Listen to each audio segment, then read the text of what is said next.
Romanos capítulo 9. Hoy tenemos un tiempo muy especial que compartir. Vamos a leer este capítulo. No creo que terminemos hoy todo. Vamos a hacerlo posiblemente en dos partes. Pero es un tiempo muy enriquecedor, así que y hay mucho que recorrer, muchas escrituras que ver. Así que vamos a comenzar.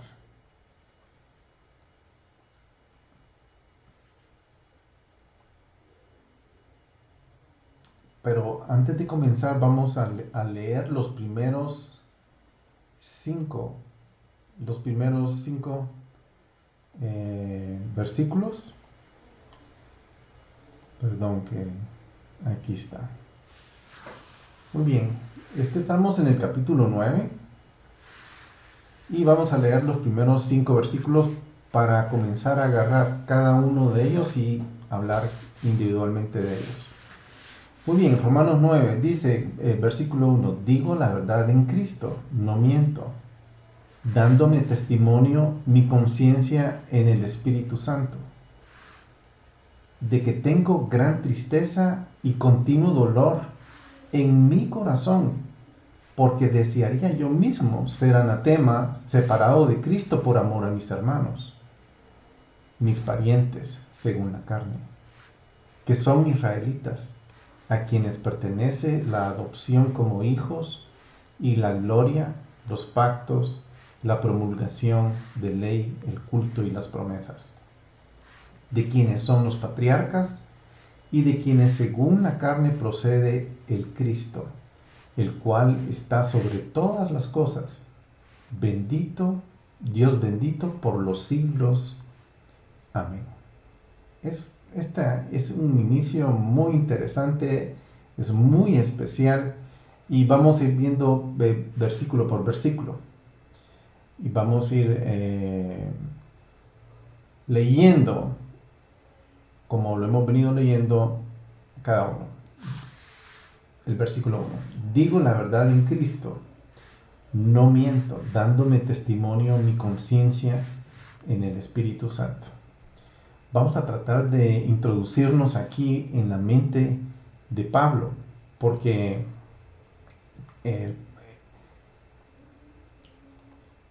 no solamente se dice que Pablo es difícil de entender, y realmente yo creo que es difícil entenderlo con nuestra mentalidad occidental, pero si nosotros tratamos de verlo con la mentalidad oriental que él tenía, con la base de la Torah que él tenía, entonces yo creo que sí hace bastante sentido. Uno a veces aprende un montón. Así.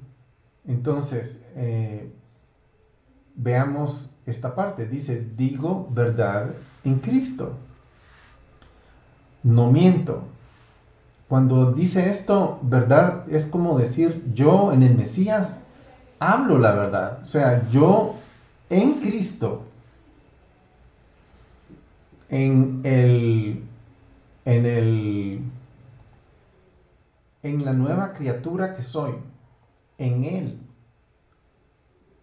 por la conciencia del Espíritu Santo, yo estoy hablando la verdad. Aquí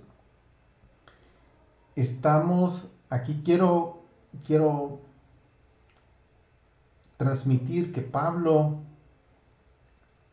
a pesar de que estamos tratando de entenderlo desde hace 2000 años, él está transmitiendo algo a su audiencia, a las personas que están leyendo su carta, que él es una nueva criatura. Es lo que está diciendo, yo en Cristo soy una persona nueva y no miento, no puedo mentir, no puedo.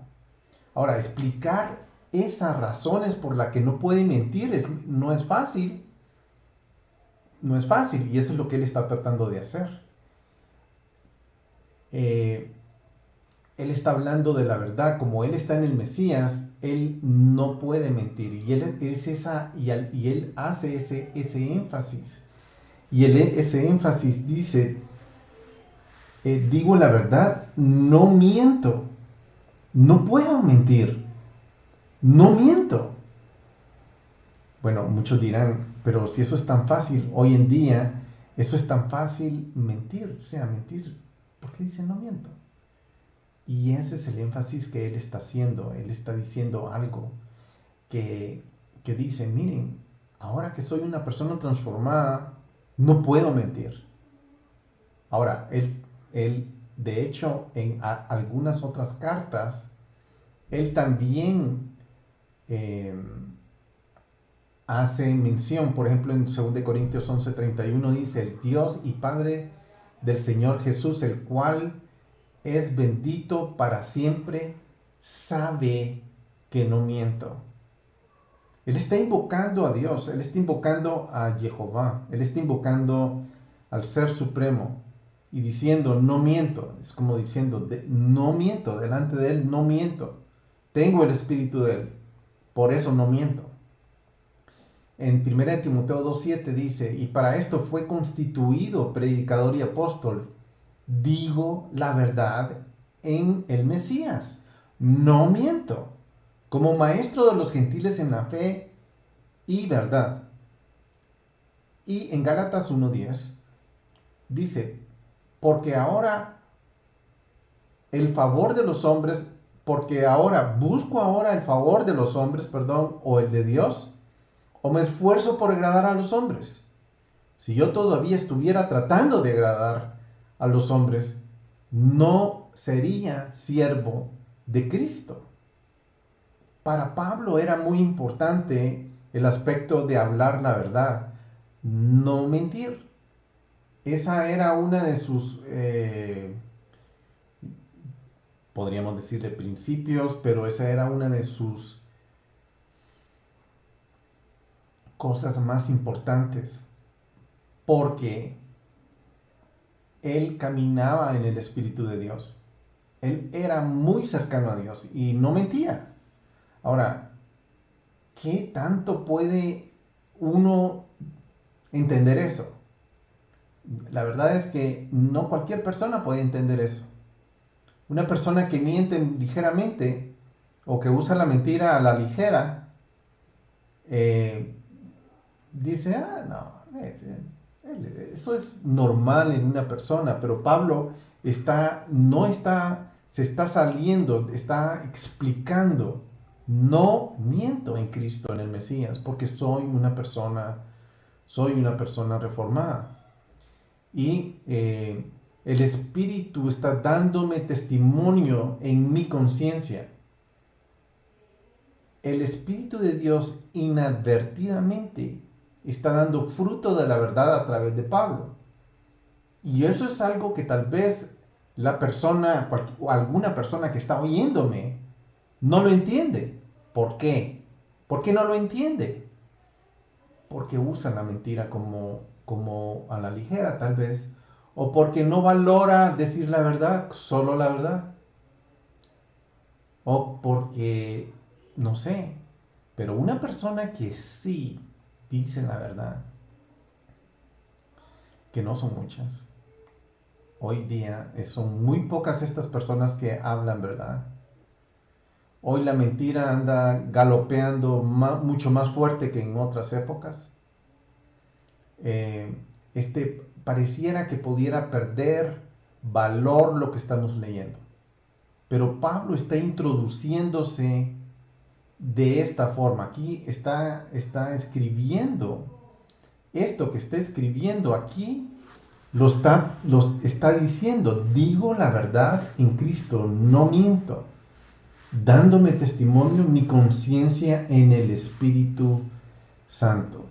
O sea, solo una persona que tiene una estrecha relación con el Espíritu de Dios puede escribir esto, puede valorar esto. Estas palabras son palabras de verdad y así hay que tomarlas en Pablo. Son palabras que sí son de verdad. Muy bien. ¿Qué dice el versículo 2? Dice, de que tengo gran tristeza y continuo dolor en mi corazón. Digo la verdad en Cristo, no miento, dando testimonio de mi conciencia en el Espíritu Santo, de que tengo gran tristeza y continuo dolor en mi corazón. En mi corazón hay mucho dolor, es lo que está diciendo. Y aquí hay dos cosas que está hablando. Está hablando de gran tristeza y de continuo dolor. Posiblemente esas dos cosas lo están abrumando a él. Esas dos es una situación interna o una angustia interna que no solamente es angustia, sino que también le está causando algún tipo de dolor físico. Y aquí le está siendo sincero en todo esto. Créanme, mis hermanos, me da tristeza por mis hermanos. Pero me estoy adelantando un poco, pero aquí hay una angustia que está pasando Pablo dentro.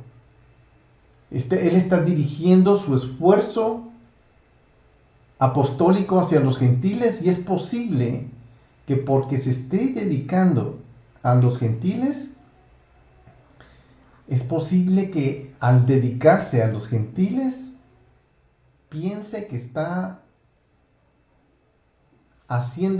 saliéndose del círculo de sus hermanos judíos, de los hermanos israelitas.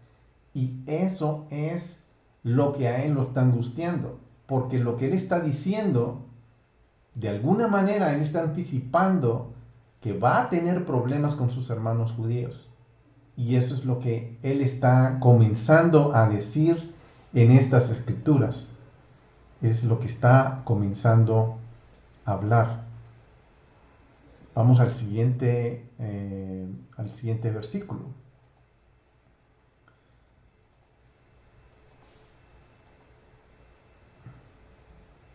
Porque desearía yo mismo ser anatema, separado de Cristo por amor a mis hermanos, mis parientes, según en la carne.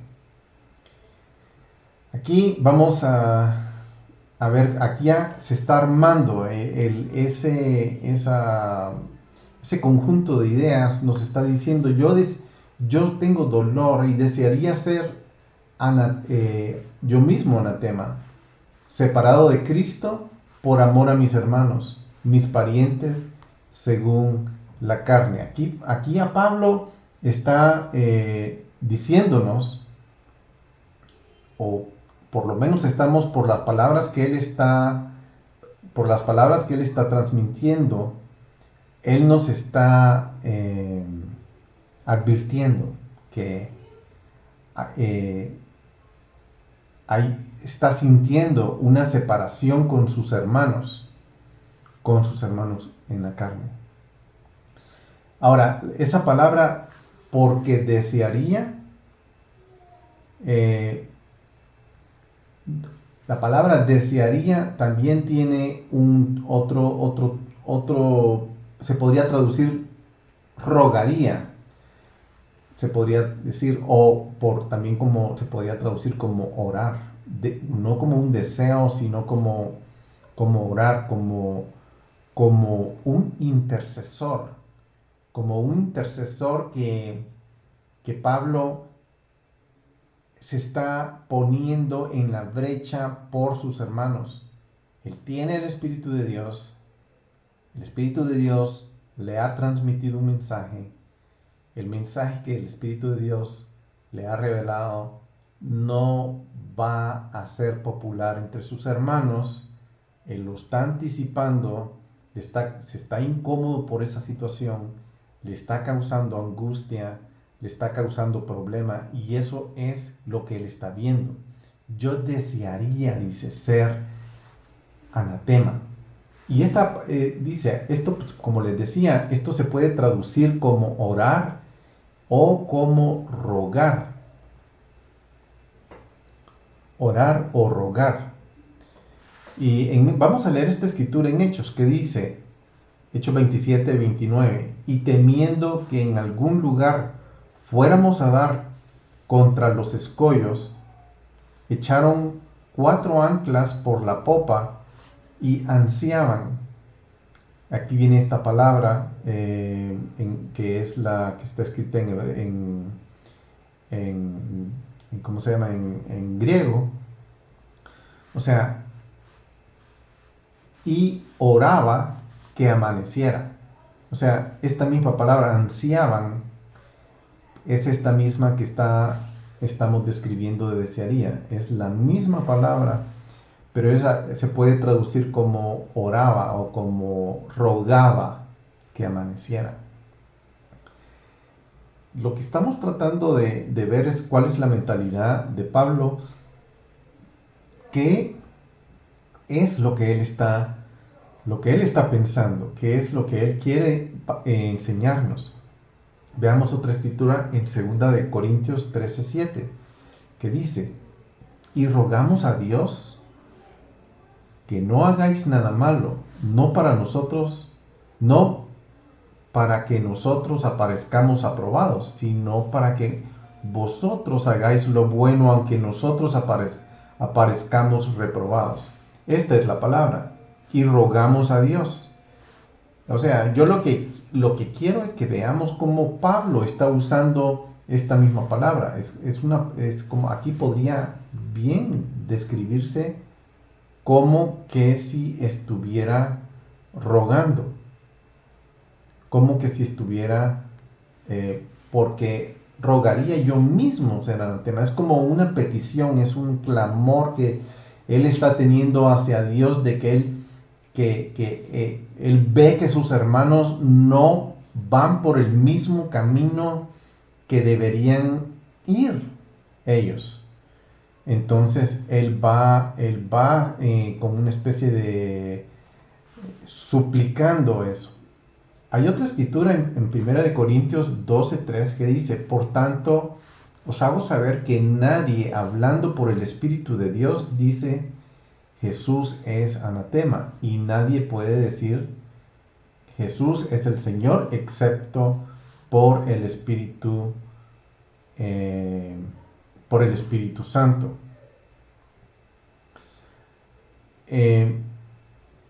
Este es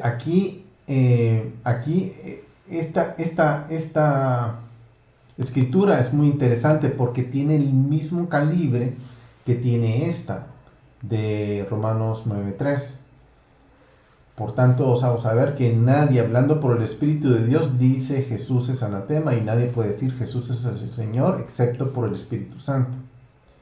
Y aquí está hablando en que el Espíritu Santo está en él, y por eso él tiene que ser certero, verdadero, y no puede decir algo que no sea cierto. Y básicamente eso es lo que está pasando. 1 de Corintios 16:22 dice, por el contrario, la verdad es que los miembros del cuerpo parecen ser los más débiles, son los más necesarios.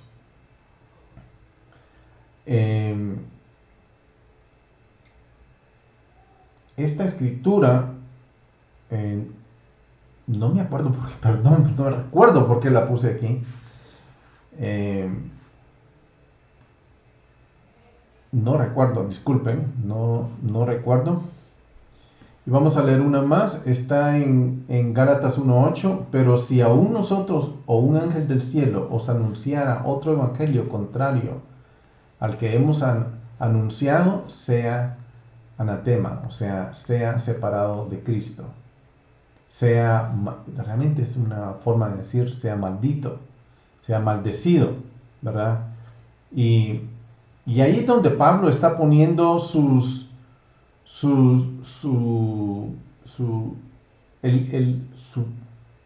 palabra, su esfuerzo, porque él ve un problema con sus hermanos judíos y él está diciendo, veo esta situación, desearía yo mismo ser anatema por amor a mis hermanos. O sea, si yo pudiera hacer algo, si ese fuera el sacrificio que yo pudiera hacer, que no puedo hacer, lo haría. Entregar mi vida por mis hermanos para que mis hermanos lleguen a, a, a recibir lo que yo he recibido. Ahora, aquí lo que quiero expresar con todas estas ideas es que Pablo está visorando que sus hermanos judíos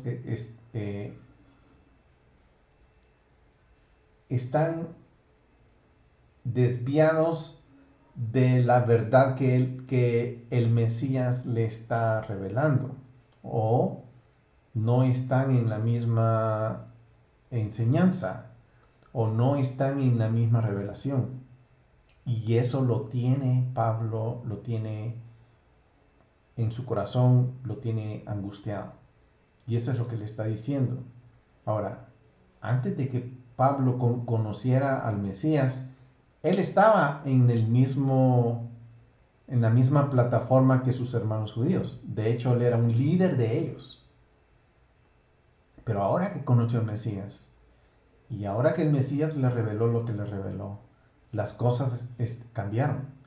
Ahora él está en otra posición. Y él, poco a poco, con estos versículos que nos va hablando, nos va advirtiendo, nos está preparando para algo fuerte que él va a describir más adelante. Y esto es lo que él está haciendo.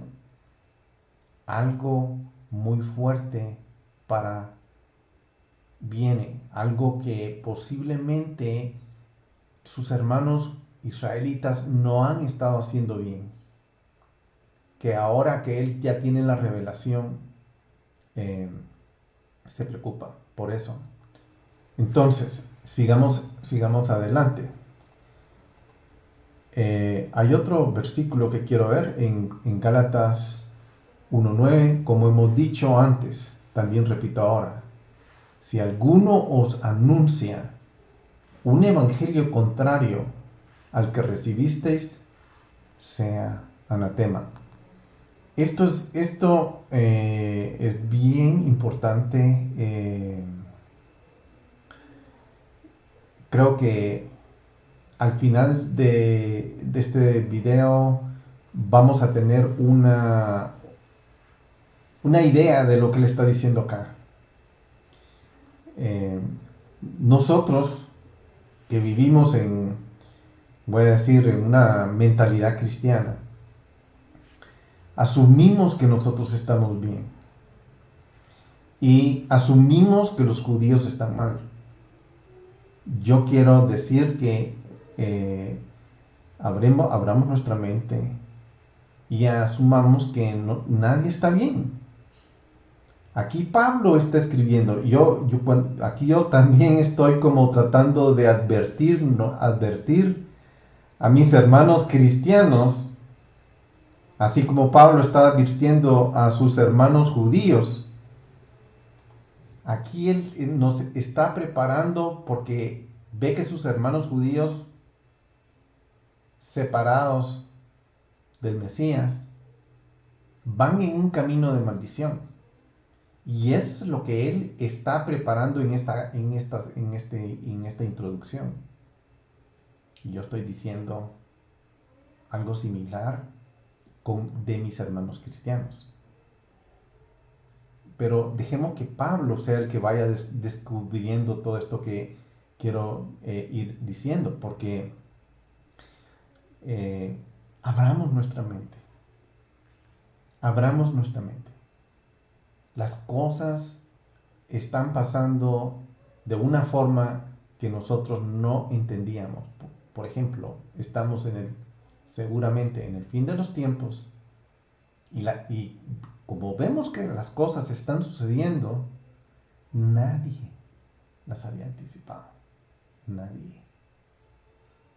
Lo que nosotros supusimos que iba a ser el fin, no se está dando así.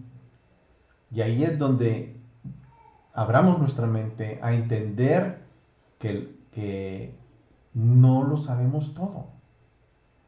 Y no solo no lo sabemos todo, posiblemente estamos desviados de la misma manera que Pablo se está preocupando por sus hermanos judíos, que están desviados.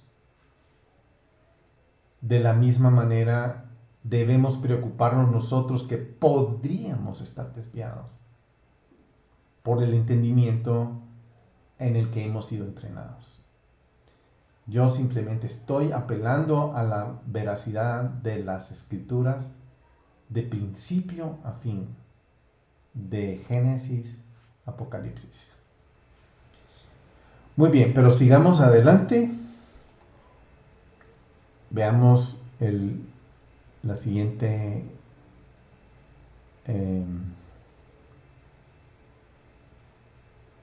aquí vamos a ver algo. Pablo dice, porque desearía yo mismo ser anatema, separado de Cristo, por amor a mis hermanos, mis parientes según en la carne. Pablo estaría dispuesto a ser excluido de la vida eterna, con tal de que sus hermanos pudieran llegar, pero él sabe que no puede hacer. Pero aquí vemos cómo él ama a sus hermanos. Pablo ama a sus hermanos en la carne, los ama mucho. Un hermano en la escritura no es una persona cualquiera, no es una persona, se está refiriendo a una persona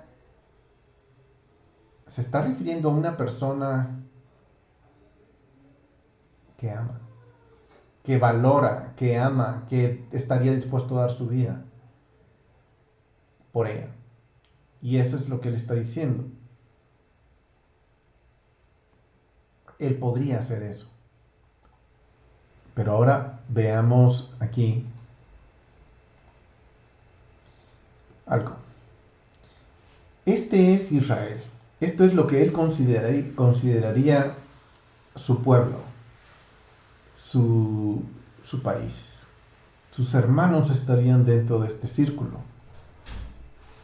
Aquí todos los de Israel asumen que han sido escogidos como nación, disfrutan bendiciones temporales por los pactos, han sido elegidos por una decisión de Dios. O sea, Dios los escogió a Israel. Él los ha escogido. Ahora veamos otro círculo. Este es el círculo de los gentiles.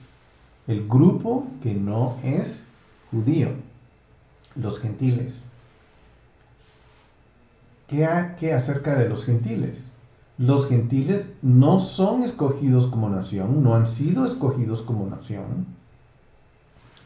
No disfrutan las bendiciones por los pactos.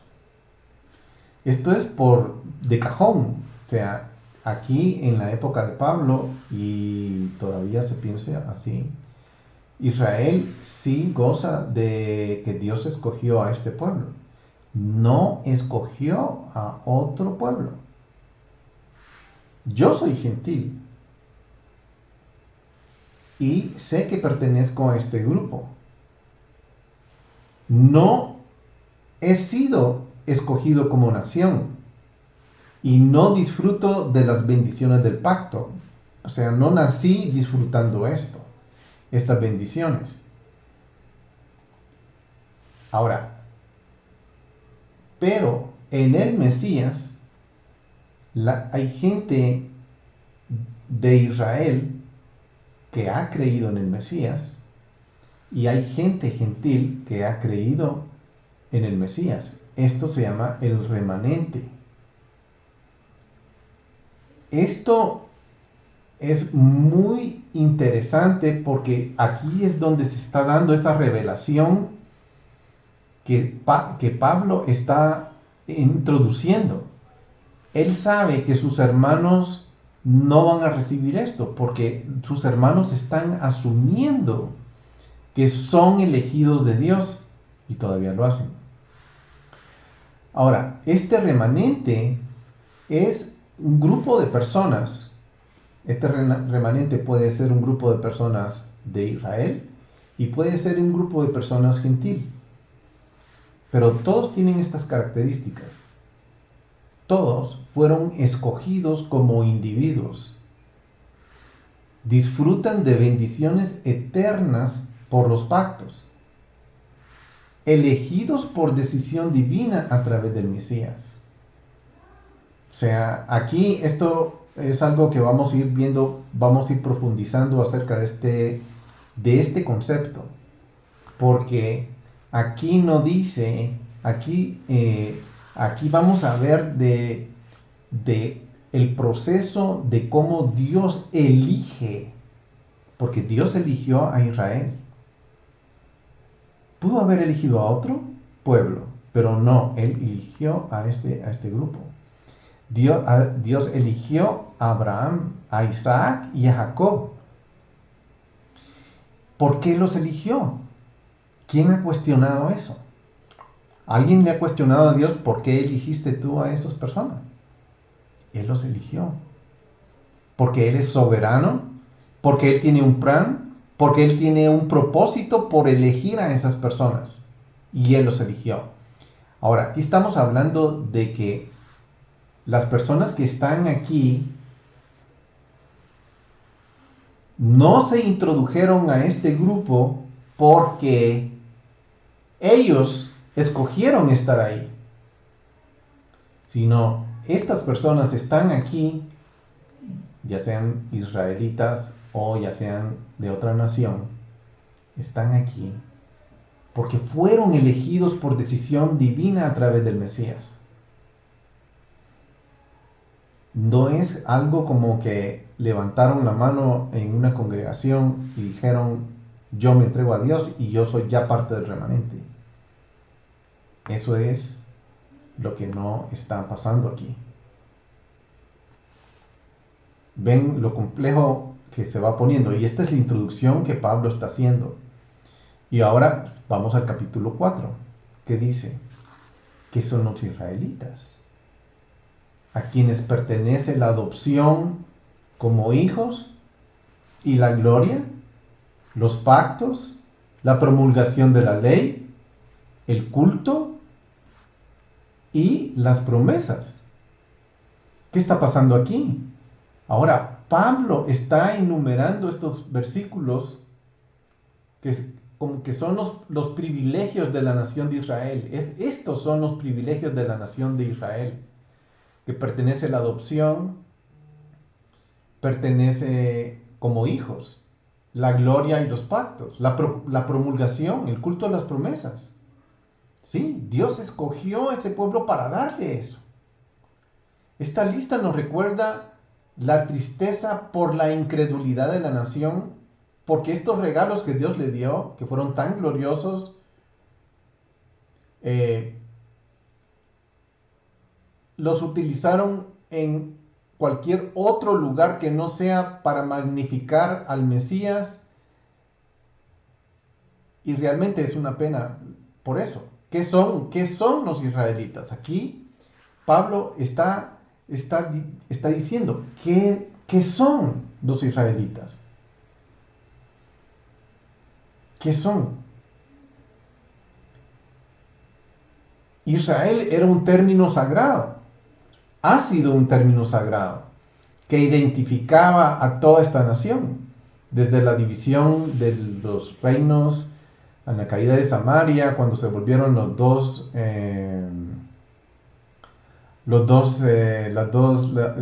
la nación del norte y la nación del sur, las tribus del norte, las tribus del sur, la casa de Judá, la casa de Israel. Israel denota principalmente el reino del norte, pero desde la caída de Samaria en adelante, una vez más se aplicó el resto del reino meridional de Judá. Por ejemplo, o sea, en esa época Israel era conocido, la casa de Israel y la casa de Judá. Y había distinción, incluso en la época de Yeshua todavía distinción en quiénes eran los de Israel y quiénes eran Judá. Es algo que en nuestro ambiente cristiano no está muy claro, no ha sido explorado ese tema, pero la casa de Israel se separó de Dios en la época del rey Jeroboam y hicieron una nueva religión, hicieron nuevos templos, nuevos días de culto y Dios los entregó a la diáspora, fueron invadidos y fueron dispersados por todo el mundo. Y eso es lo que se conoce como las 10 tribus perdidas de Israel. El término Israel y judío se usan de una manera intercambiable y se puede ver la terminología empleada en la crucifixión. En Marcos 15, por ejemplo, Pilato usó el término judío, mientras que los principales sacerdotes y escribas hablaban del rey de Israel. O sea, en una mente cristiana normal promedio no ve la diferencia. Pero en una mente judía de esa época sí había diferencia. Porque ellos no eran israelitas, ellos eran judíos. Entonces, esos términos, después de esa época para acá, ya se fueron como amalgamando, ya se fueron uniendo. Pero desde la época de Salomón a la época de Yeshua, sí había una gran diferencia entre esos dos términos. Entonces, dice a quienes pertenece la adopción como hijos y la gloria, los pactos, la promulgación de la ley, el culto y las promesas. Éxodo 4:22 dice: entonces le dirás a Faraón, Israel es el primogénito. ¡Silencio, please! Jeremías 31:9, como llanto, dice, como llanto vendrán y entre súplicas los guiaré, los haré andar junto a arroyos de agua, por un camino derecho en el cual no tropezarán, porque soy un padre para Israel y Efraín es mi primogénito. En la mente, por favor, silencio. Perdón, en la mente de una persona de plataforma cristiana, digo plataforma de mentalidad, esto no tiene sentido, lo que yo estoy hablando en este momento. Dice, voy a volver a leer Jeremías 31:9. Dice, con llanto vendrán y entre súplicas los guiaré. Los haré andar junto a arroyos de aguas, por camino derecho en el cual no tropezarán. Porque soy un padre para Israel y Efraín es mi hijo. Ok, una persona promedio cristiana no entiende esto. O sea, no ve la complicación ni la profundidad de lo que está diciendo acá. Pero es entendible que hubo una separación entre la casa de Israel y la casa de Judá. Es muy importante ver todas esas escrituras y entenderlas. Yo les animo que si no ven o no entienden esa diferencia, vayan y lean. Porque, de hecho, yo puedo poner al final un link en los comentarios del video para que ustedes vayan y vean esa es parte de la historia. Oseas 11:1 dice, o sea, eh, cuando Israel era niño, yo lo amé, y de Egipto llamé a mi hijo. Muy bien, todas estas escrituras son muy importantes. Pablo Jeremías habla cuando dice, soy padre para Israel y Efraín es mi primogénito. Ya la separación de la casa de Judá y la casa de Israel ya había sucedido. Efraín era la tribu del norte, era parte de la tribu del norte, la casa de José, la casa de Judá. Entonces sí, había una separación. Todos los profetas, todos saben. Oseas es increíble cómo hace distinción. Oseas era un profeta para la casa de Israel. Jeremías era un profeta para la casa de Judá. Muchos no entienden eso. Entonces, por eso la razón por la que estoy haciendo eso es porque Pablo sí tenía entendimiento total, pero para entender estas partes que vamos a ir descubriendo más adelante, y estoy tratando de decir esto, porque en esta separación de reinos, el reino del norte y el reino del sur, la Biblia dice, esto yo lo he hecho, dice el Señor, esta separación yo la he hecho, y es porque Dios está eligiendo hacer esa separación. De la misma manera que Él me elige a mí como parte de su remanente, porque yo no decido ser parte de eso. Es Él el que me va a llamar a mí y me va a elegir para ser parte de ese remanente. Entonces, y eso es como lo que Pablo está tratando de decir, me duele, tengo una angustia en mi ser, porque no es como yo pensaba. No es como que mis hermanos judíos están salvos, ya están hechos porque son el pueblo elegido de Dios. No. Y eso es lo que él está tratando de introducir, y eso es lo que él está tratando de sacar de ese hoyo a sus hermanos. Dios es mi Padre, dice, Dios es como Padre. Él es el que se revela a Israel en el contexto de adopción. Sin embargo, la adopción de Israel es un asunto de gracia de Dios. Dios escogió a Israel. No Israel escogió a Dios. Dios escogió a Israel. Y eso, eh,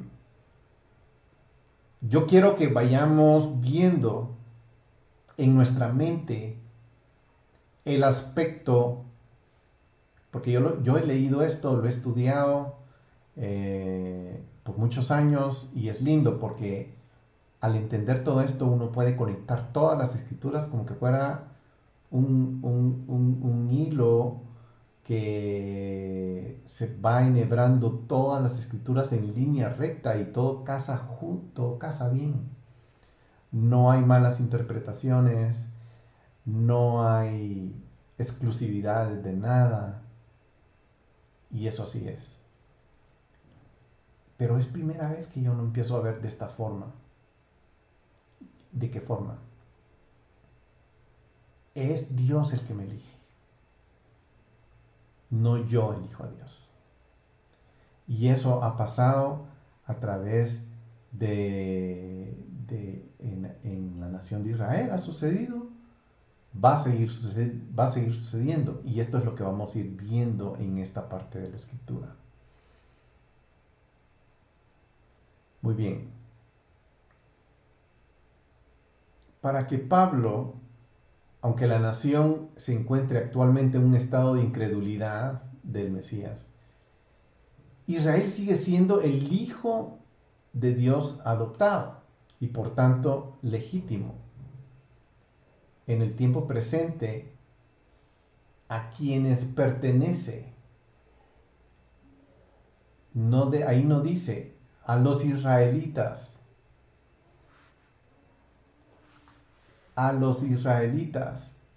a quienes pertenece la adopción como hijos. Aquí no dice a los judíos, dice a los israelitas, los que fueron dispersados por todo el mundo. Pertenece la adopción como hijos. Señor, ábrenos las escrituras. Israelitas, pertenece la adopción como hijos, la gloria de los pactos, la promulgación de la ley, el culto y las promesas. La gloria, debe referirse a la señal externa de la presencia de Dios, es decir, la Shekinah que habitaba en el tabernáculo y en el templo de Salomón, mientras que la Shekinah en realidad no se encuentra en la Tanaj para denotar la presencia divina. Es un término rabínico posterior, el cual no se encuentra a menudo. Y es la gloria. Voy a leer unas escrituras, por ejemplo, Éxodo 16:7. Dice, y por la mañana veréis la gloria de Jehová, pues él ha oído vuestras murmuraciones contra Jehová.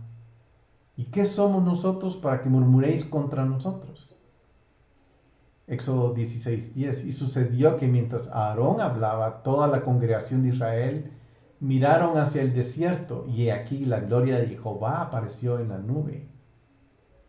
24:16 de Éxodo dice, y la gloria de Jehová reposó sobre el monte del Sinaí, y la nube lo cubrió por 6 días, y el séptimo día Dios llamó a Moisés de en medio de la nube. La Shekinah de Dios, la gloria de Dios, habitaba en medio de ellos. Cubría como nube, llegaba y ahí estaba él, la gloria de Dios. Y estas son cosas que se dieron en Israel. Hay muchas otras escrituras, no la voy a leer, tengo aquí una gran lista, pero no la voy a leer. Sugiere que toda la gloria de Dios era visible ante el pueblo. Dios, quien honró a la nación israelita, que Pablo usa el término sin modificadores, por ejemplo, la gloria del Señor probablemente indicaría que tenía en mente un término como Shekinah y los pactos. El número plural nos recuerda de la promesa de Dios, es decir, las promesas. Ahí dice a quien pertenece la adopción de los hijos, los pactos. Está hablando en plural.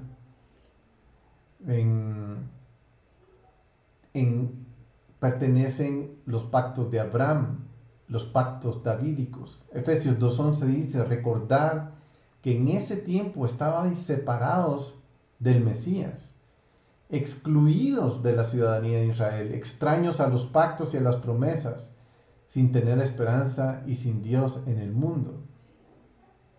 Cuando escribe sobre los pactos en plural, las promesas y la promesa en singular.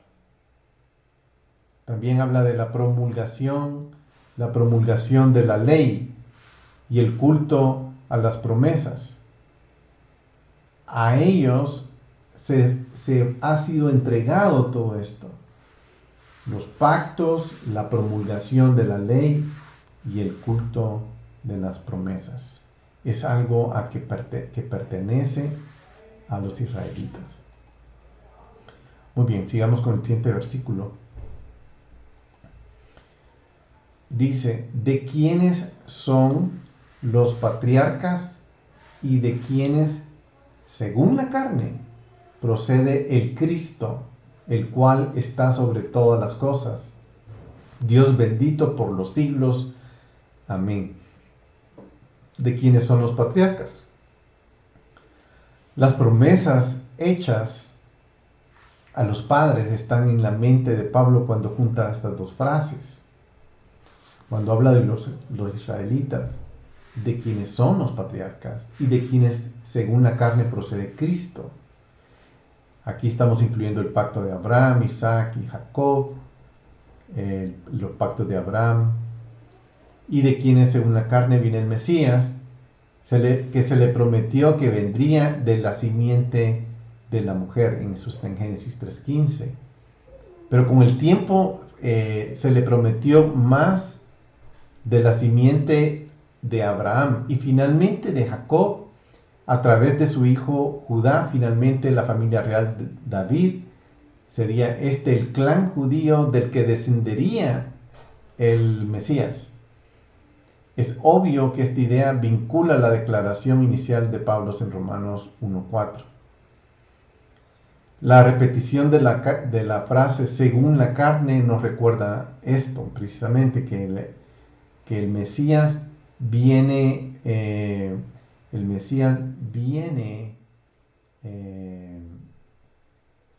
a través de la simiente, a través de una conexión biológica.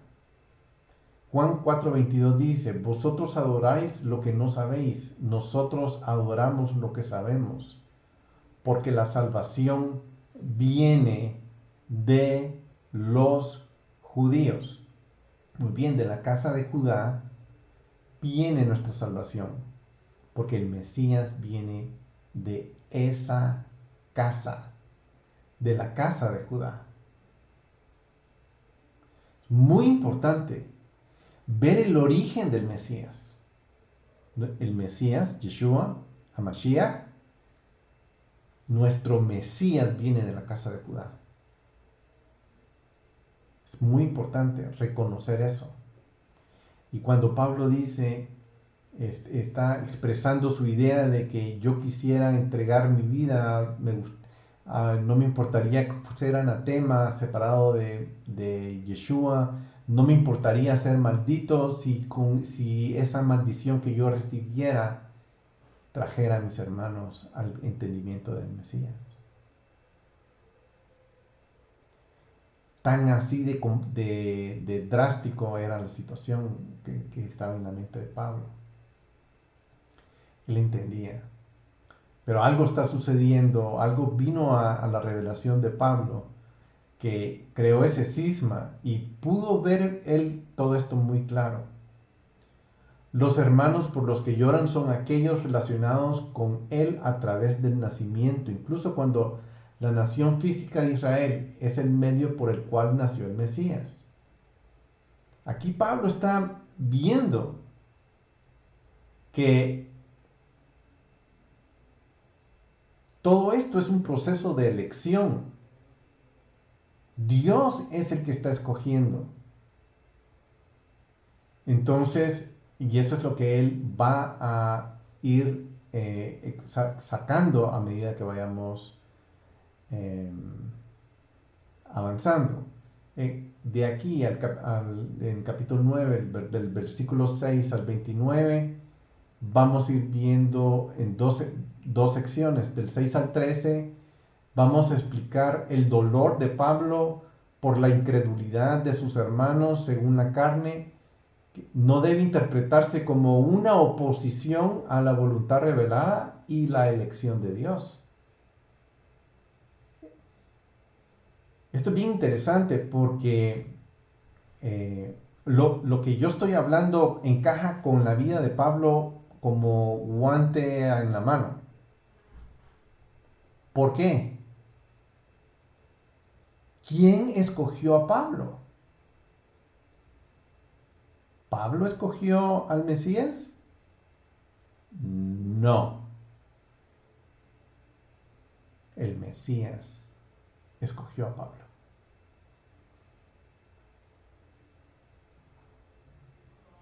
Esto es diferente. Y es en esa línea donde Pablo está, en esa misma línea donde Pablo está revelando esto.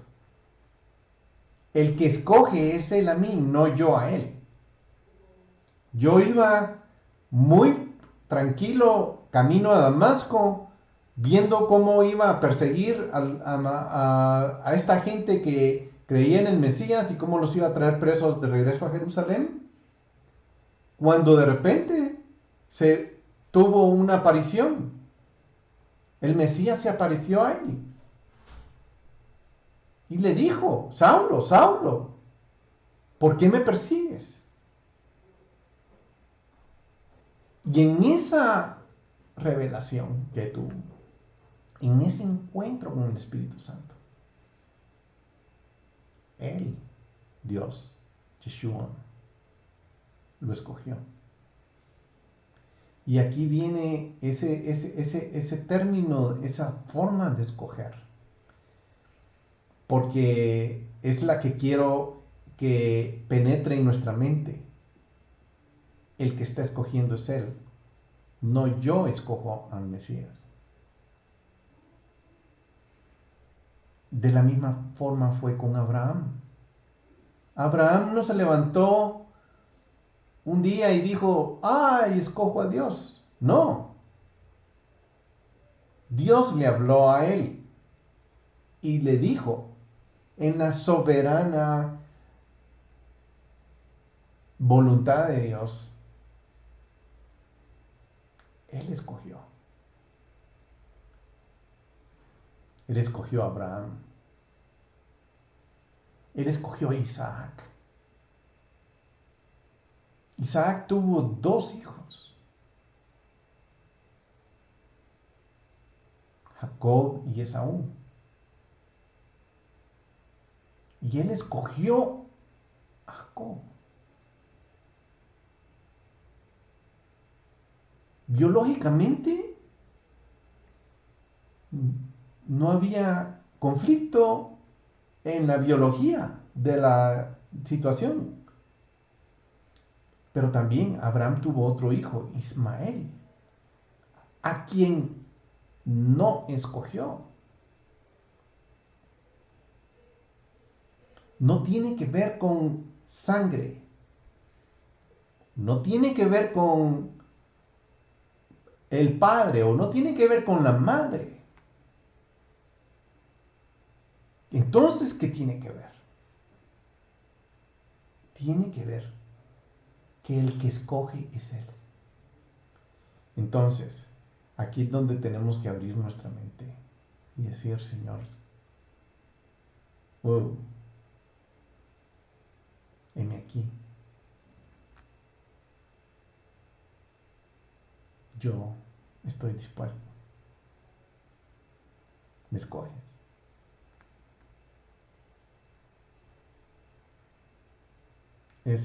Eso es lo que Él está viendo, porque ese fue el proceso, es el mismo proceso por el cual Dios escogió a Abraham, Isaac y Jacob,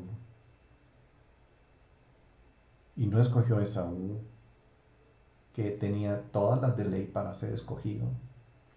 Es más, era el primogénito. Y así, muchos no fueron escogidos. Cuando vemos ya en la historia, hablando en esa línea, Roboam, por ejemplo,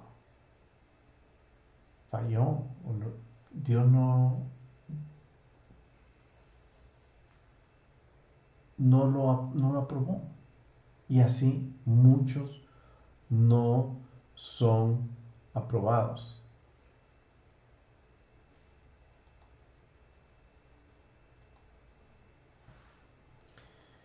Es muy interesante todo esto. Ahora veamos el versículo 6. Dice: pero no es que la palabra de Dios haya fallado, porque no todos los descendientes de Israel son Israel. Ok. Ya aquí estamos entrando en aguas pues un poquito más profundas. La incredulidad de la mayoría de los hermanos, según la carne de Pablo, no debe interpretarse como que fue el resultado de que Dios no fue fiel a ellos, ni que las escrituras habían fallado. Al principio podría ser que los planes de Dios fracasaron. ¿Por qué Israel no surgió como una nación? ¿Por qué fue dividida y por qué fue esparcida por todo el mundo? Porque Dios escogió eso.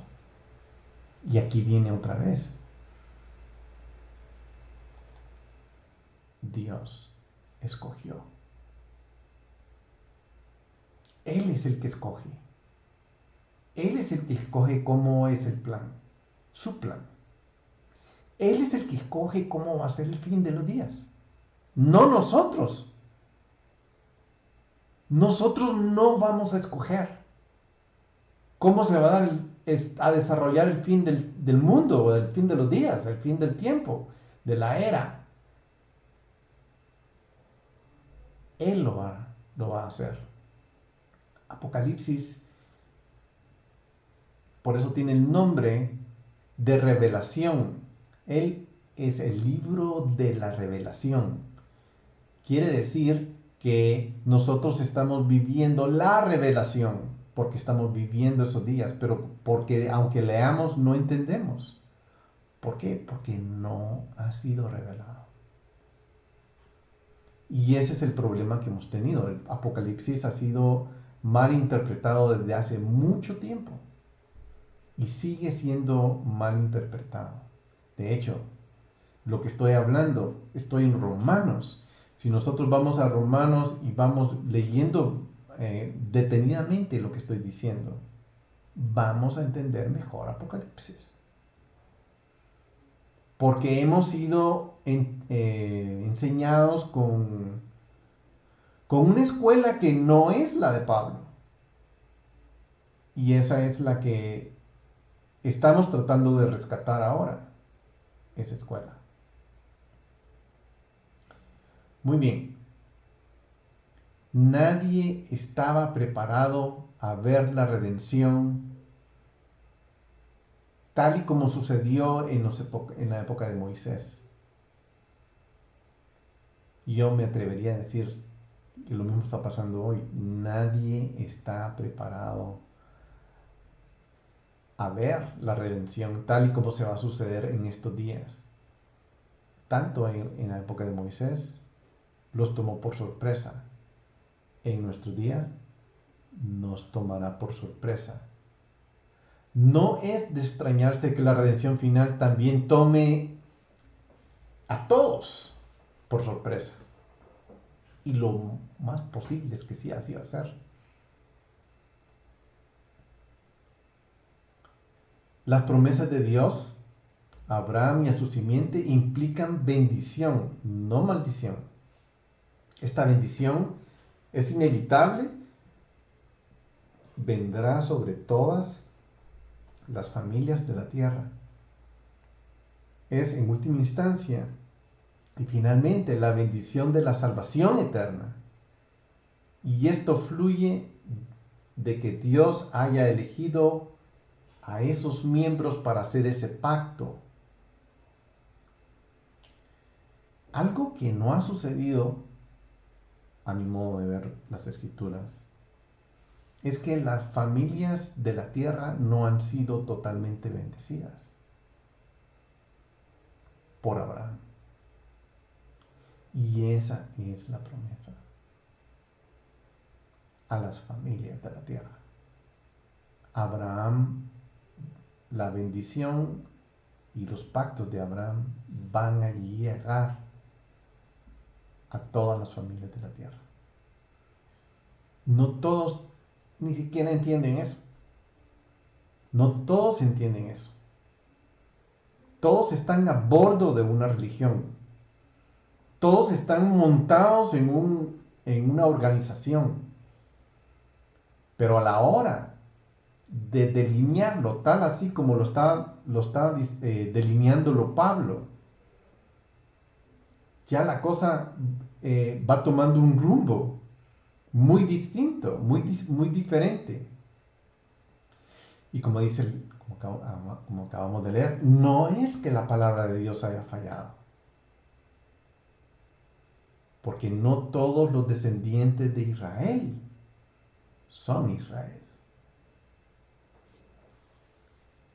Y aquí podríamos caer en lo que la iglesia ha caído, en el famoso enseñanza de la sustitución, la teología, le llaman la teología de la sustitución, que la iglesia es Israel.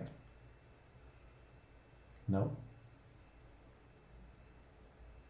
Pero esa es una forma de explicar esto que no se entiende. No todo Israel es Israel. Pero no va por ahí la cosa. Y esto es lo que Pablo está tratando de explicar a sus hermanos judíos. Y obviamente no se lo está explicando a sus hermanos cristianos porque no habían, pero es ahí donde nosotros también tenemos que agarrar esa explicación. No todos los descendientes de Israel son Israel. Porque no todos están no todos los que están fuera de Israel son Israel. Se entiende fuera de como descendientes de.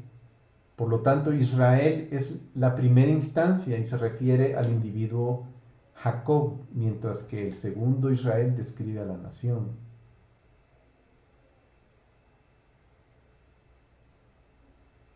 No todos los que descienden de Jacob son Israel. O sea, aquí está diciendo, no tiene que ver con la biología. Tiene que ver con la elección. Y eso es lo que él está diciendo. Y ese es el reto que es algo que me sacude a mí también. ¿Cómo sé que él me eligió? ¿Cómo?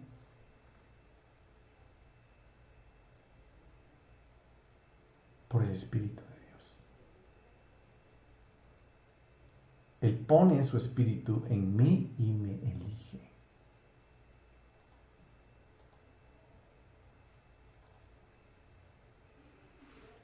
Esto es muy interesante y es algo que tenemos que ir poco a poco viendo, ¿verdad?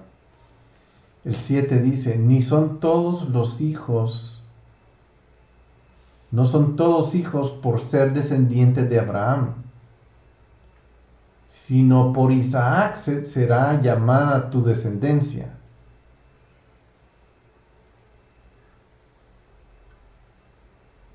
Por Isaac será llamada tu descendencia. Aquí una vez más debemos entender la oración exactamente como la tenemos aquí en nuestro texto. Por Isaac será llamada tu descendencia.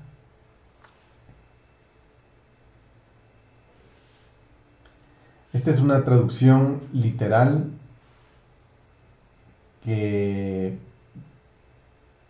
dice, ni porque son simiente de Abraham, son todos hijos, sino que en Isaac te será llamada simiente en Isaac. En este caso, por tanto, niños, teknon, es el término utilizado aquí para el círculo más grande. Vamos a ver aquí. En el versículo 7 dice teknon, niños, hijos.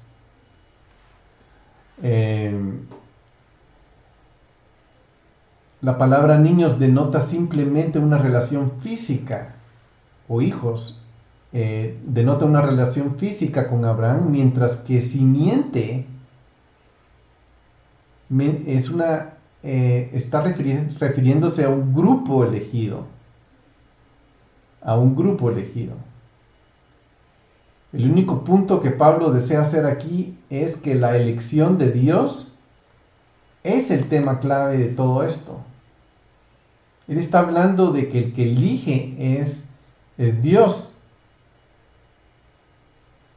Entonces, por lo tanto, semilla o esperma, que se encuentra en el versículo 7, de simiente de Abraham, es para indicar a aquellos que no son necesariamente Israel, pero podrían serlo. Mientras que el versículo 8, la misma palabra denota claramente a aquellos que por la elección de Dios son Israel. Hijos de la carne, hijos de Dios. Es decir, viendo de la línea de Isaac, que por lo tanto debe ser visto como Israel. El punto es que cada uno de los términos debe interpretarse a luz del contexto del que obtiene su significado. Pablo simplemente está explicando el entendimiento. Está explicando el entendimiento a luz de las escrituras desde que inició el pacto con Abraham. Esta es una verdad que dentro de la descendencia física de Abraham, Isaac y finalmente Jacob, la elección divina ha estado trabajando para lograr los propósitos de Dios. O sea, con esto Pablo está diciendo, Dios está eligiendo gente específica para lograr su propósito. Él escoge a este, él escoge al otro, él escoge a este, pero el otro es primogénito. No, sí, pero él escogió a este. Y aquí, en todo esto, en mi mente, mientras yo he estado estudiando todo esto, yo he estado pensando, ¿cuál es el proceso? Pero nunca lo había visto a quién escoger. Cuando yo lo veo ya de esa forma, todo cambia, créanme, todo cambia. Ya no veo las cosas igual. ¿A quién está escogiendo Dios? Yo podría decir, por ejemplo, Dios escogió a Donald Trump para que fuera presidente y estuviera sucediendo las cosas tal y como están pasando hoy porque él decidió que él iba a escoger a Donald Trump para que entregara a Jerusalén como capital de Israel, para que hiciera un pacto de paz con los árabes. Dios escogió a ese hombre. Sí, pero es que él no cabe dentro de mi paradigma teológico.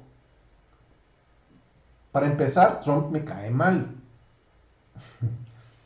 O sea, no lo digo personalmente, eso yo lo decía, de hecho, a mí no me caía bien, hasta que él empezó a correr su carrera política. Cuando él empezó a hablar y empecé a oír lo que él estaba diciendo, dije, este hombre conviene. Y no porque el trasfondo, el antecedente me caía mal, pero dije, este hombre conviene. Y posiblemente no me cae bien su modo de funcionar, pero el hombre conviene. Y es así, Dios lo escogió, igual que un Ciro, rey de Persia. Dios lo escogió, él es mi ungido, yo lo escogí a él.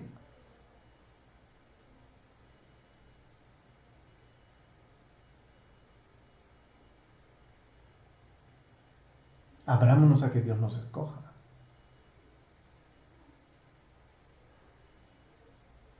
Abrámonos a esa posibilidad. Pablo no levantó la mano.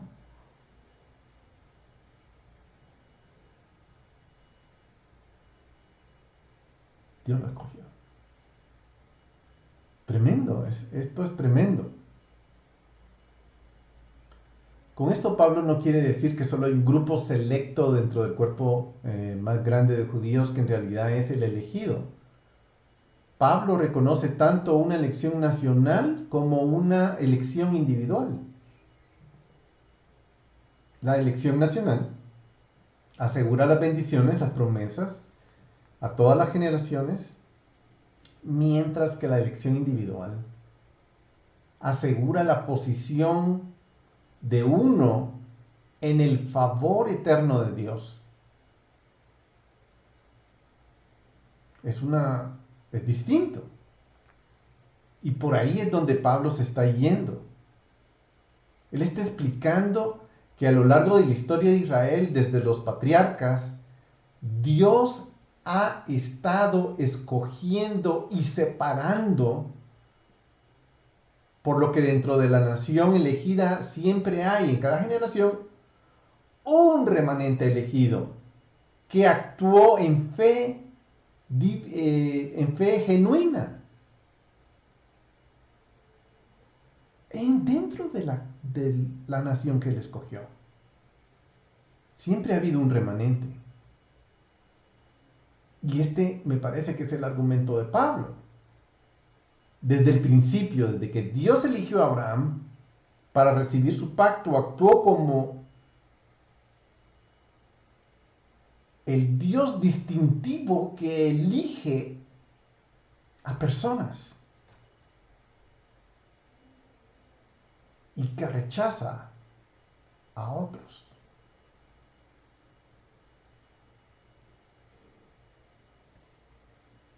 Yeshua no puede presentarse como una indicación del fracaso de Dios, más bien como otra demostración de su actividad de elección de su remanente. Y esta es otra cosa.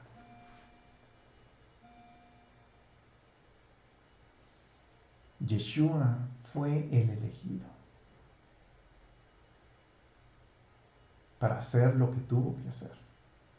No había otra persona que podía hacer eso. Pablo dice, me gustaría ser anatema, maldito. Yeshua fue anatema, fue maldecido por nosotros. Él recibió la maldición que yo debía haber recibido. Él es elegido. Él fue elegido para recibir eso. El Padre lo eligió.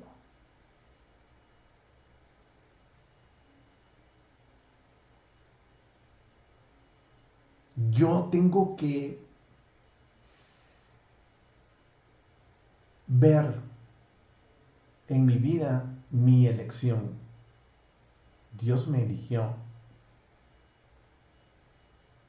Yo en humildad sé que Él me eligió a mí. Él me eligió para algo específico. Él me eligió para algo específico. Creo que estoy haciendo lo que eso específico por lo que Él me eligió. Pero para eso me separó, pero me eligió y lo tengo claro, tengo claro. Yo lanzo esa pregunta. ¿Tienes claro tú para qué fuiste elegido? ¿Tienes claro tú que fuiste elegido? ¿Dónde? ¿Cuándo? ¿Cómo? ¿Qué sucedió cuando pasó esa elección? ¿O no ha sucedido nada?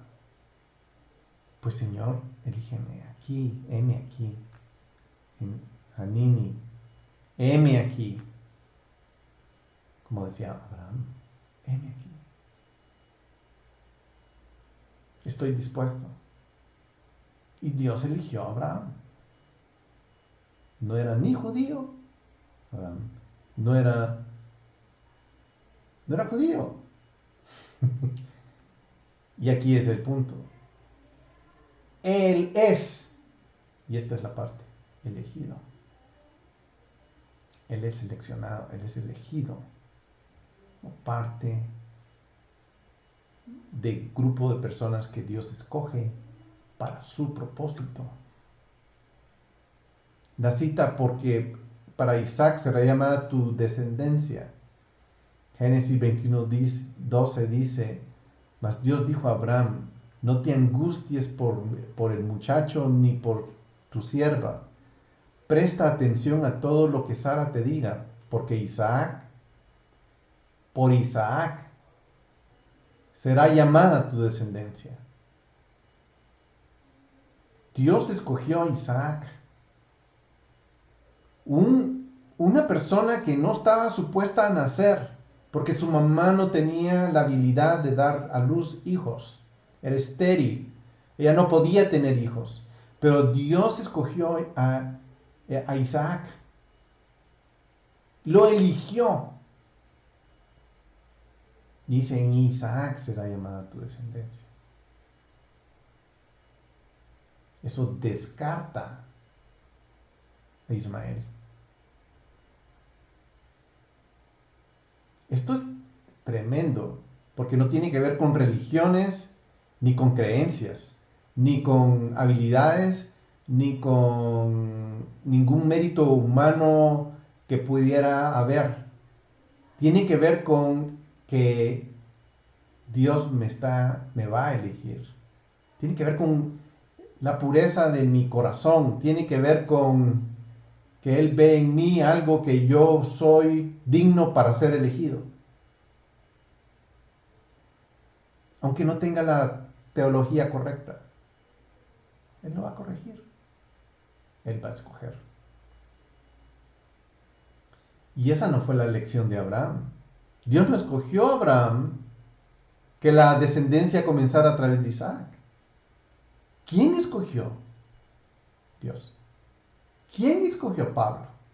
Dios. ¿Quién escogió a Yeshua? Dios. ¿Quién escogió a los profetas? Dios. Él los escogió. No nosotros a Él.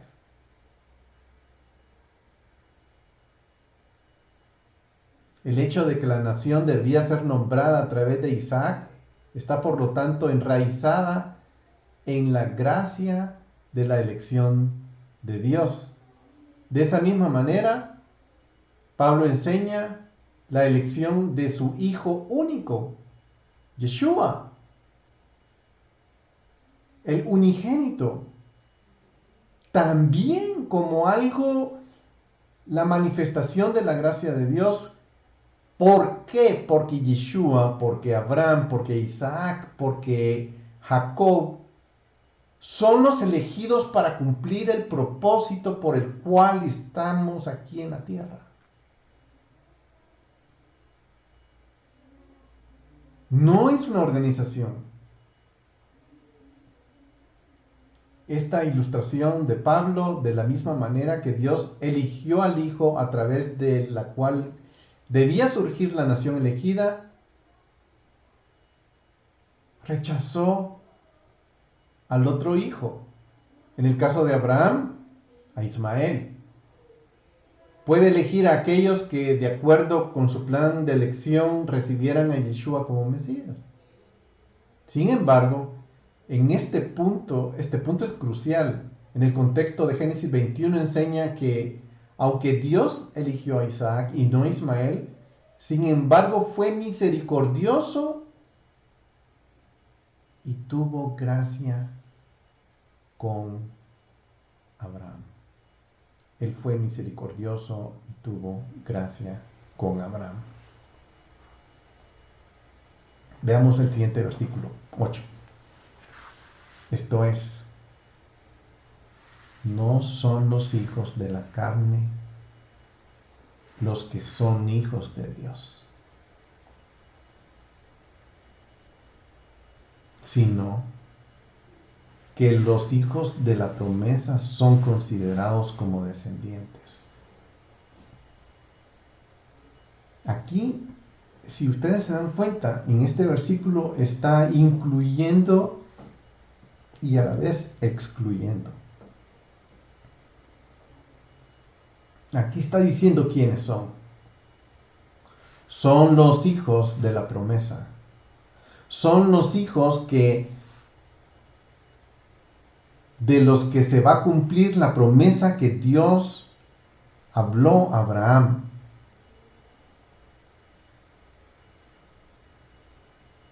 Muchos no están pensando en que van a cumplir esta promesa actualmente. Muchos están pensando, me voy a ir de aquí pronto y ya no voy a tener nada que ver con este mundo cruel. En el rapto. Eso es lo que están pensando. Pero no están pensando ser parte. Muchos están asumiendo que ya fueron elegidos para ese propósito.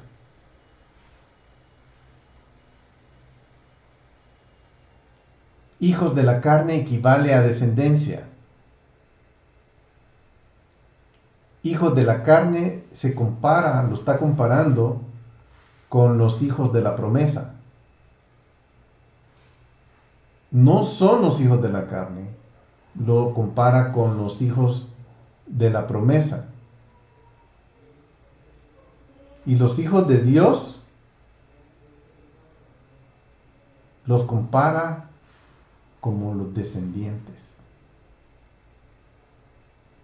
Claramente, hijos de carne describe a Ismael, el fruto de los propios intentos de Abraham para tener una descendencia. Pero la descendencia que Abraham pretendió tener por Ismael no es la que Dios escogió. Los hijos de la promesa entonces siguen el modelo de Isaac, que vino Isaac como una promesa. Él nació como una promesa. Tu esposa va a tener un hijo.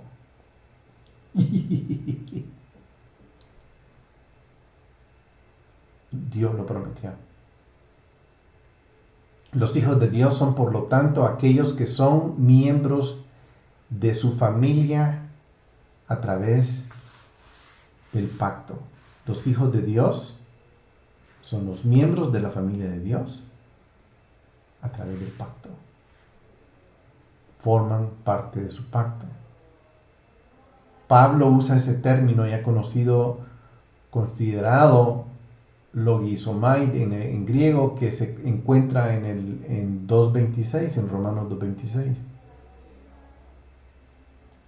que dice: por tanto, si el incircunciso cumple los requisitos de la ley, no se considerará su incircuncisión como circuncisión. Pablo está diciendo, mira, el incircunciso, el gentil, está cumpliendo la ley. Y si el incircunciso está cumpliendo la ley, ¿no será considerado eso como circuncisión? Esos son los hijos de Dios.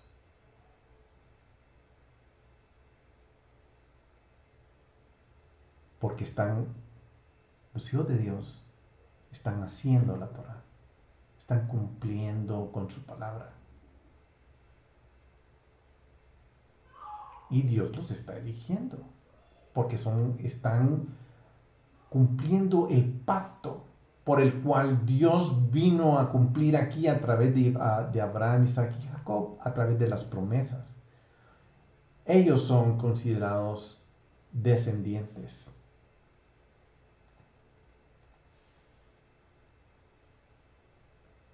Sigamos adelante.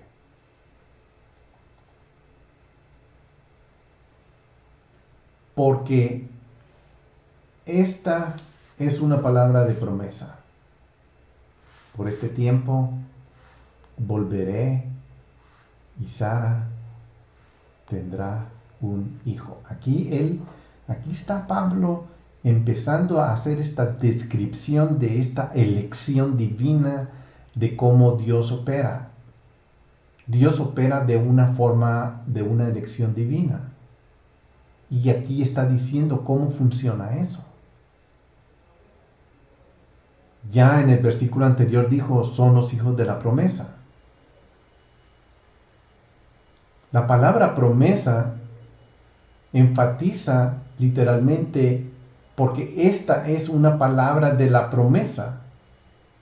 Debe mencionarse que no hay una palabra equivalente en el hebreo para el concepto de promesa.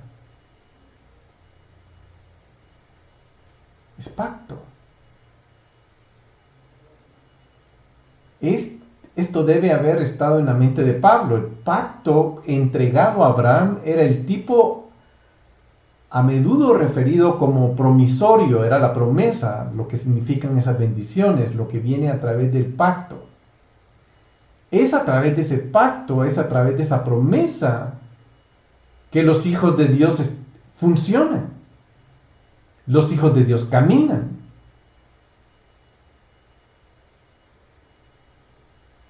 Es a través de la palabra, de la palabra, en el sentido de dar la palabra. Isaac era un hijo de promesa porque su venida fue expresamente dada por la palabra de Dios. Dios dijo, el siguiente año vendré y tendrás un hijo. Él dio la palabra, la prometió. Isaac es el elegido porque él dijo, él va a ser el elegido, y lo dijo y lo dio. Dios eligió y Dios descartó a Ismael. Perdón, yo dije Isaac antes, Isaac.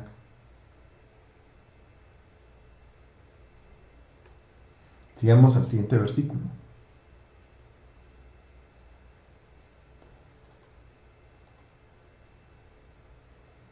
Y no solo esto, sino que también Rebeca, cuando concibió mellizos de uno, nuestro padre Isaac. Ok, es fácil descartar a Ismael, porque no es porque Abraham y Rebeca, no, Abraham y Sara escogieron a Agar y intentaron tener descendencia por la promesa de Dios, y Dios dijo, no. Tú no escoges, yo escojo. Pero aquí viene una situación un poquito más compleja, porque aquí Rebeca tiene mellizos y aquí también viene Dios y escoge entre estos dos, entre Jacob y Esaú. Y aquí Pablo comienza ilustrando que la prueba del linaje físico de Abraham no es necesariamente suficiente para conectarse o contarse entre los descendientes del pacto de Abraham, sino que es el factor decisivo de la elección soberana de Dios. Dios elige y en todo hay elecciones. Dios es el que está eligiendo. Algunos podrán argumentar lo contrario. Es cierto que tanto Ismael como Isaac tienen a Abraham como su padre, tienen madres diferentes. Quizá entonces podríamos argumentar la diferencia entre los dos no estaba tanto en lo divino de la elección, sino estaba en el estado de la madre. Pero para superar ese pensamiento, Pablo pasa inmediatamente a esta segunda instancia, que es esta: Rebeca e Isaac. Pasa a esta segunda instancia y hay una ilustración aquí que él está diciendo. El lenguaje utilizado aquí es, sino que también Rebeca, cuando concibió, tuvo relaciones sexuales, tuvo un coito, es en el hebreo, que tiene significado primario de cama, y describe una relación sexual. Número 5:20 dice, pero si no te has desviado estando sujeta a tu marido y te has corrompido, el otro hombre que no es tu marido se ha llegado a ti.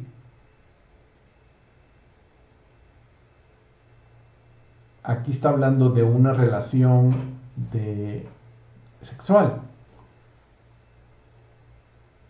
Y si un hombre tiene emisión de semen, bañará todo su cuerpo en agua y quedará inmundo hasta el atardecer. Eso es Levítico 15:16, y en Hebreos 13:4 dice: sea el matrimonio honroso en todos y el hecho matrimonial sin mancilla, porque los inmorales y los adúlteros juzgará a Dios. El punto es que no es necesariamente que Rebeca solo tuvo relaciones con un hombre, aunque esto parece claramente el caso, pero que los gemelos no fueron concebidos en su útero, que los gemelos que fueron concebidos en su útero fueron el resultado de un solo acto de procreación con Isaac. Por lo tanto, los gemelos tenían precisamente el mismo padre y la misma madre, superando la debilidad anterior. O sea, ¿de dónde viene? ¿A quién va a escoger Dios? Pablo se refiere a Isaac como su padre y lo asocia estrechamente con sus hermanos según la carne. Y eso es lo que está diciendo. Pasemos al siguiente versículo.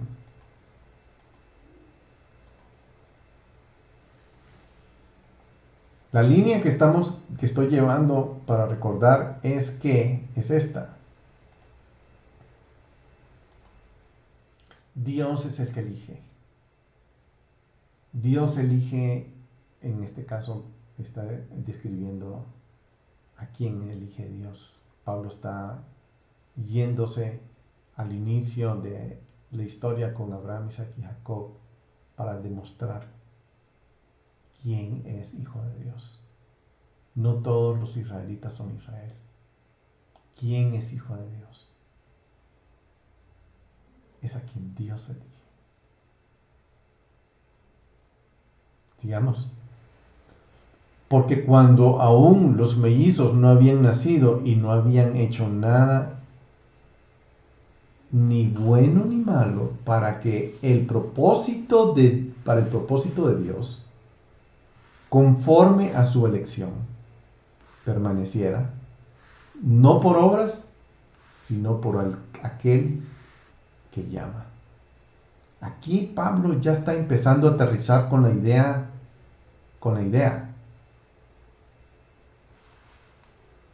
Para el propósito de Dios.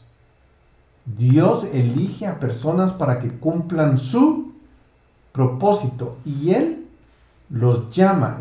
Dios llama a las personas para que ellos sean instrumentos para cumplir su propósito. Conforme a su elección. Dios es el que elige. Aquí, aquí de hecho hasta está entre paréntesis. En el original no hay paréntesis, pero este es como un paréntesis. Que está explicando ya aquí, ya llegó la mente de Pablo, está diciendo por dónde va la situación. El que escoge es él. Para cumplir su propósito, conforme al llamamiento. El que llama es Él. Para cumplir un propósito. Y eso es lo que yo quiero como tratar de que despertemos hoy. Que nosotros tenemos un Dios que nos ha llamado para cumplir un propósito. No para salir disparados en una nube en estos tiempos, sino cuál es el propósito por el cual nosotros tenemos que estar aquí en estos tiempos difíciles, considerando cómo es lo que Dios quiere cumplir, porque Dios quiere alcanzar a todas las familias de la tierra a través de ese pacto.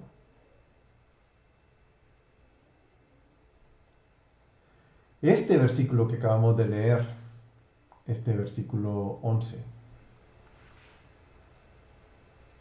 este versículo es sumamente interesante.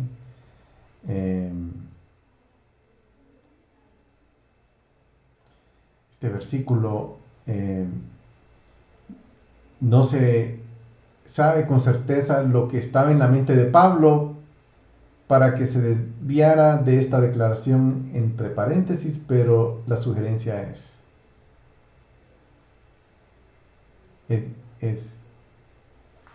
¿por qué? La palabrita ¿por qué? Está relacionando todo lo que se ha hablado, todos los versículos anteriores. Aquí está tratando de puntualizar esa explicación que Pablo está dando cuando aún los mellizos no habían nacido, ni siquiera ellos no habían hecho nada bueno ni nada malo, no habían salido del útero de su mamá, para que el propósito de Dios conforme a su elección permaneciera. Dios tenía un propósito para ellos, no por las obras que ellos hicieron, sino por aquel que llama. Él los llamó. Hay una distinción divina, algo que nosotros debemos de encontrar, interpretar, saber para qué nos ha llamado Dios a nosotros, cuál es nuestro propósito de Dios en medio de esta situación que estamos viviendo hoy. ¿Cuál es ese propósito?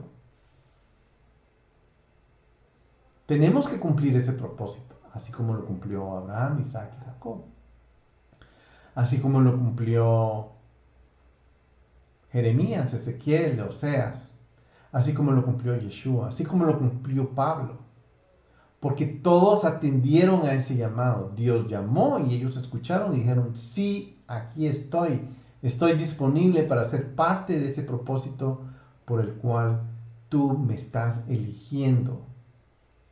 Ese es el propósito de Dios conforme a la elección de Él. La elección de Dios es consistente en todas las escrituras. Dios elige a las personas específicas que van a recibir esas bendiciones directas en base a los pactos y a las promesas que Él ya ha dado. Por su naturaleza, la elección de Dios es exclusiva para cada uno. Dios es exclusivo, Él selecciona a cada uno de nosotros exclusivamente para cumplir un propósito que Él tiene definido para nosotros. El verbo hebreo común es elegir, bajar, que es como bendición, pero no es el único término que se usa para denotar ese acto de elección divina. También hay otro verbo que es yadá, que es conocer, también se usa en ese sentido familiar de relaciones íntimas, con el resultado de llegar a ese pacto y cumplir ese punto de relación, esa promesa que Dios hizo a su pueblo. Y esa es la declaración divina que Dios ha hecho a Abraham. Abraham, Dios le dijo a él, yo te he escogido, yo te conocí, para que mande a sus hijos y a su casa después de él y que guarden el camino de Jehová, haciendo justicia y juicio, para que Jehová cumpla en Abraham todo lo que él ha dicho acerca de él. Yo te conozco, Abraham, y te he elegido para cumplir ese propósito. Ya vamos a finalizar y solo quiero presentar aquí unas escrituras en Deuteronomio.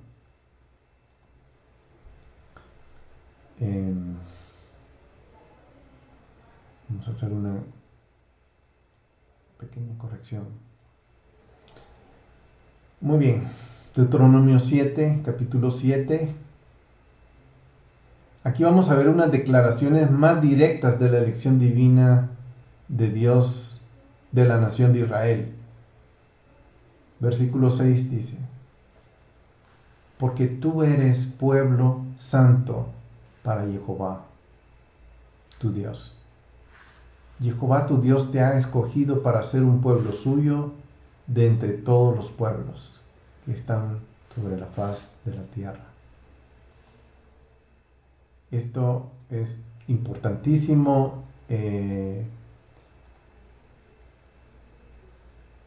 Jehová te ha escogido. Jehová te ha escogido.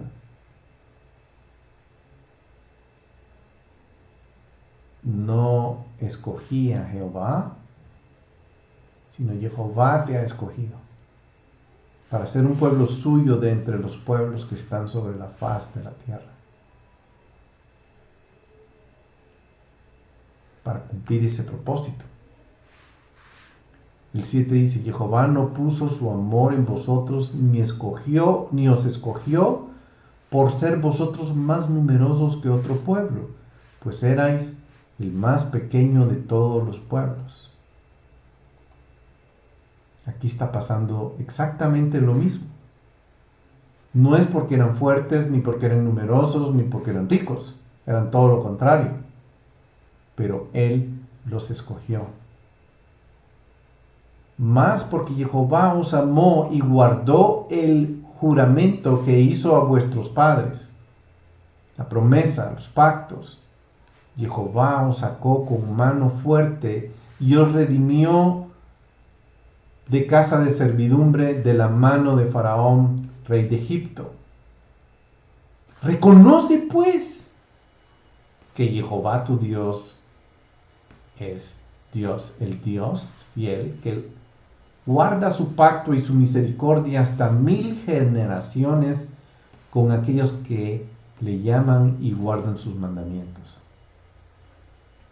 Pero al que odia, le da el pago en su misma cara, destruyéndolo,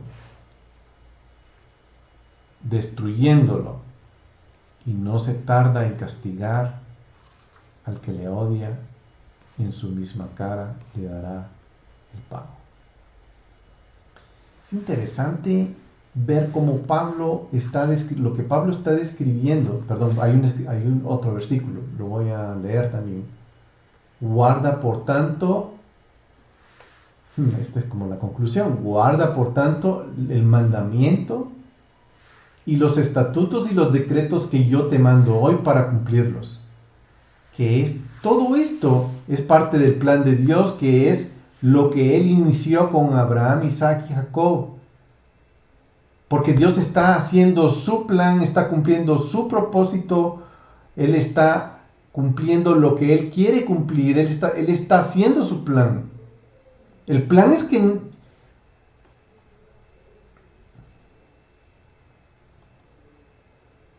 el plan no es que yo sea salvo.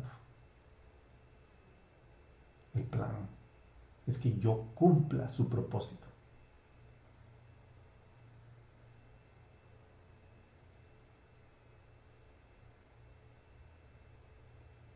Muy diferente. Esto es lo que Pablo ha estado viniendo en esa línea. Él ha estado hablando. Él escogió a Israel por posesión suya, para cumplir su propósito.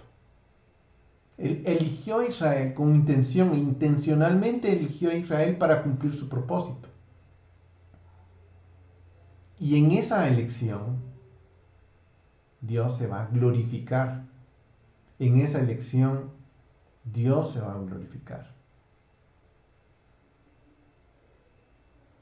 Esa elección afecta primeramente al elegido, Israel, y requiere obediencia con la bendición posterior, así como las consecuencias prescritas por la desobediencia.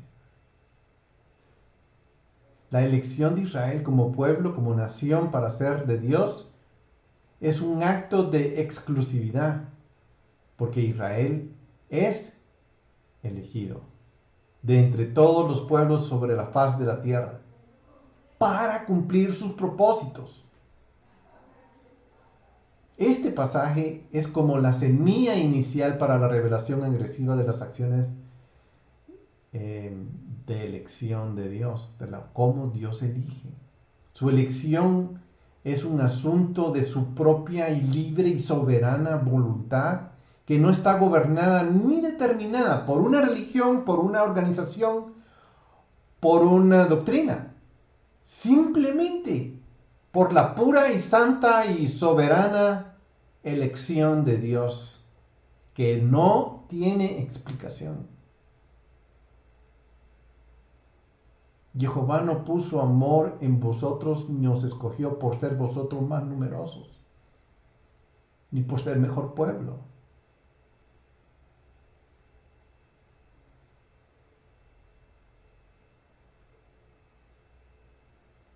Salmo 65:4 dice: cuán bienaventurado es el que tú escoges y acercas a ti para que more en tus atrios. Seremos saciados con el bien de tu casa, tu santo templo. Y eso es lo que Pablo está tratando de decir. Esa elección. Porque Él es el que elige.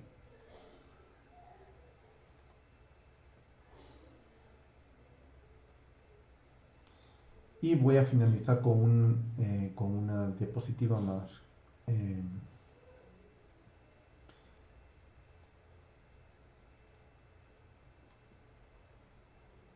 Esto está en lo que Pablo está tratando de decir en Romanos 9.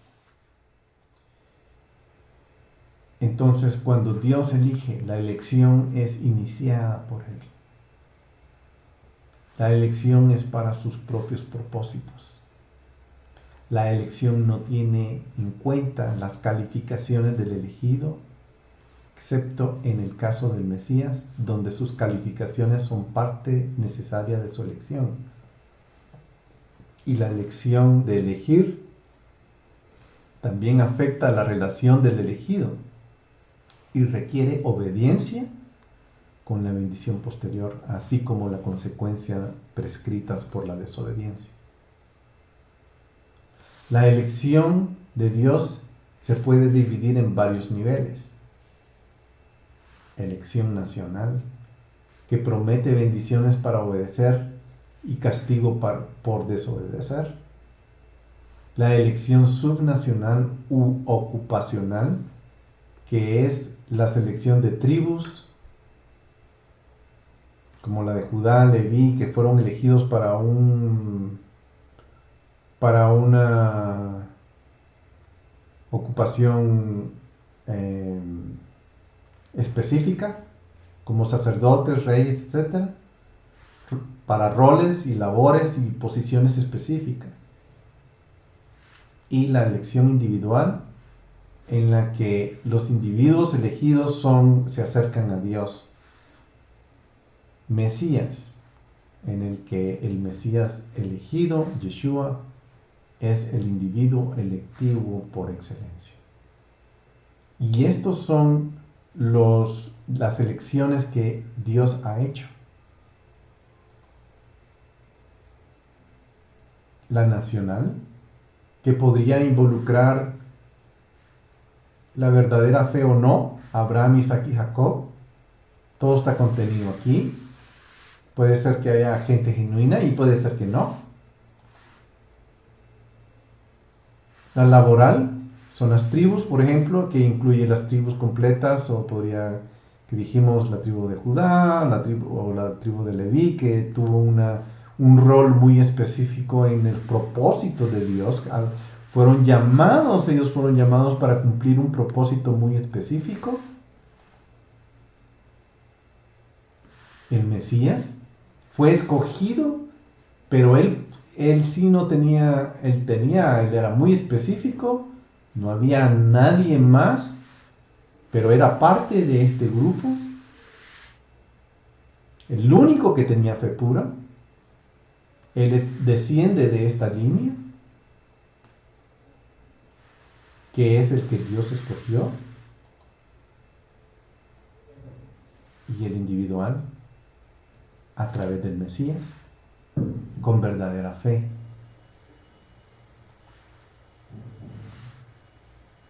Podrían ser nativos los individuales, o sea, israelitas o no, individuos de otras naciones, incluidos en la vida nacional. Pueden ser por fe.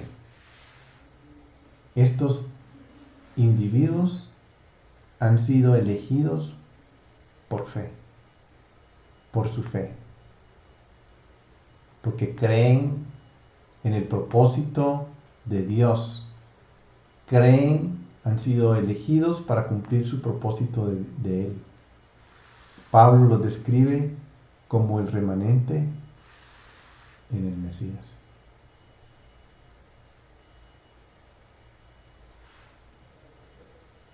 Descendientes de Abraham. Por Isaac serán llamadas su descendencia para cumplir los pactos que Dios hizo en Abraham como nación. Dios está escogiendo para cumplir su propósito para la nación que Él ha escogido, a los individuos que Él ha escogido conforme a sus promesas, a sus pactos, conforme a sus propósitos.